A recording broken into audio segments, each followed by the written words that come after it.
Hi friends, మీరు ఇలాంటివి నమ్ముతారో నమ్మరో తెలియదు కానీ ఇలాంటివి జరుగుతాయి. మా ఊరికి కొత్త సిద్ధాంతం వచ్చాడు, బోరు పాయింట్ పెట్టాడు. ఒకసారి చూడండి. ఆ పాయింట్ మీద ఆ రైతు కూర్చొని కొబ్బరికాయ మేము కూర్చున్నాడు. ఆ రైతు కొబ్బరికాయ తిరిగిద్ది. ఇప్పుడు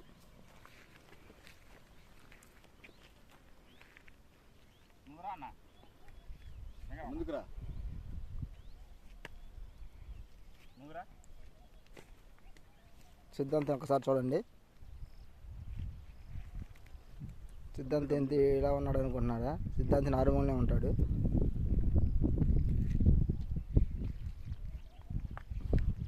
చిన్నగా స్టార్ట్ అయింది ఫ్రెండ్స్, తిరుగుతుంది చూడండి.